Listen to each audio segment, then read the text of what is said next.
कॉन्स्टिपेशनच्या यशस्वी series नंतर आता आपण लक्ष वळवतोय पोटाच्या डायगोनली ऑपोजिट आणि अतिशय महत्त्वाच्या भागाकडे, आणि ते म्हणजे ॲसिडिटी.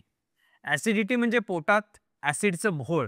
ॲसिडिटी म्हणजे काय, ती कशी होते, हे गमतीदार पद्धतीनं सोप्या भाषेत समजावून सांगायचा मी प्रयत्न करणार आहे.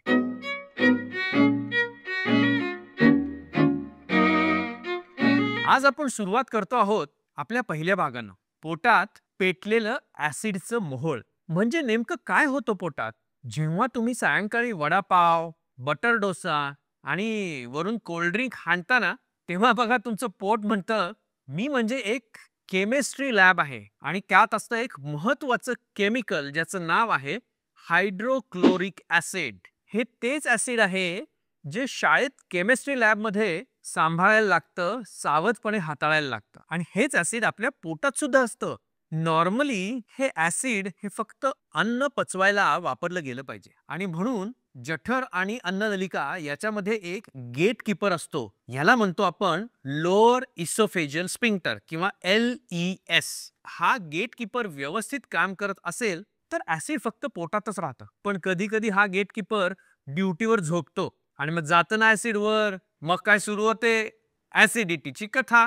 ॲसिडिटी म्हणजे दुसरं तिसरं काही नसून पचनासाठी तयार झालेलं ॲसिड अन्नाऐवजी आपल्या स्वतःच्याच आतड्यांना, जठराला, अन्ननलिकेला उलट खायला लागतं. आणि जेव्हा हे लोअर इसोफेजियल स्फिंक्टर नीट बंद होत नाही ना, तेव्हा त्याची उलटी आंबट गरळ घशात येते. तुमचा आहार, वेळा, ताणतणाव आणि झोपेचा मोठा संबंध ॲसिडिटीशी असतो. मग मंडळी, तुमच्या पोटात जर जास्त वेळ फायर अलार्म वाचायला लागला ना, तर गडबड आहे बरं का.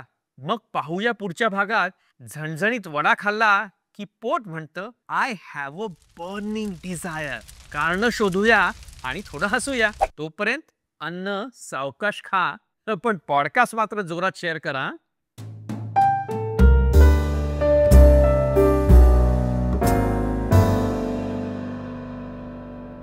आजचा व्हिडिओ पाहिल्याबद्दल धन्यवाद.